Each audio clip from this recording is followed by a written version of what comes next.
નમસ્કાર દર્શક મિત્રો, એસડી ન્યૂઝ ગુજરાતી ચેનલ પર આપનું સ્વાગત છે અને હું આપની સાથે વૈશાલી પોબારુ કરીશું નજર આજના સમાચાર પર। અંકલેશ્વર 31 ₹24.50 લાખના વિદેશી દારૂનો કરાયો નાશ, 14,000 બોટલો પર ફેરવાયું બુલડોઝર। પ્રાંત અધિકારી તેમજ પોલીસ અધિકારીઓની હાજરીમાં ₹24.50 લાખની કિંમતની 14,000થી વધુની વિદેશી દારૂની બોટલ પર બુલડોઝર ફેરવી તેનો નાશ કરવામાં આવ્યો। અંકલેશ્વરમાં પોલીસની કાર્યવાહી, વિદેશી દારૂનો કરાયો નાશ, 24.50 લાખના વિદેશી દારૂનો નાશ કરાયો, 14,000 બોટલ પર બુલડોઝર ફેરવાયું। ઉચ્ચ પોલીસ અધિકારીઓ રહ્યા હતા હાજર।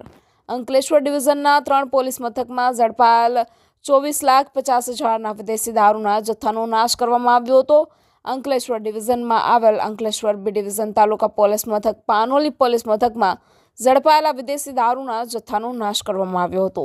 અંકલેશ્વર પ્રાંત અધિકારી ભવદીપસિંહ જાડેજા તેમજ પોલીસ અધિકારીઓની હાજરીમાં વિદેશી દારૂના જથ્થા પર બુલડોઝર ફેરવી દેવામાં આવ્યું હતું। ₹24,50,000ની કિંમતની 14,000થી વધુની વિદેશી દારૂની બોટલો પર બુલડોઝર ફેરવી તેનો નાશ કરવામાં આવ્યો હતો।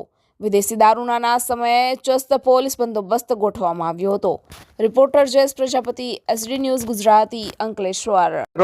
31 ડિસેમ્બર 2024 રોજ મહેરબાન કોર્ટના આદેશ અનુસાર અંકલેશ્વર સબ ડિવિઝનના 3 પોલીસ સ્ટેશનો, Panoli police station, Ankleshwar B division અને અંકલેશ્વર ગ્રામ્ય પોલીસ સ્ટેશન, આ 3 પોલીસ સ્ટેશનોનો ટોટલ 24,50,000નો મુદ્દામાલ, તેમાં 14,000 જેટલી બોટલોનો સમાવેશ થાય છે। તેનો 3 પોલીસ ઇન્સ્પેક્ટરોની હાજરીમાં તથા ડીવાયએસપી શ્રી અંકલેશ્વરની હાજરીમાં નાશ કરવામાં આવે છે। Thank you.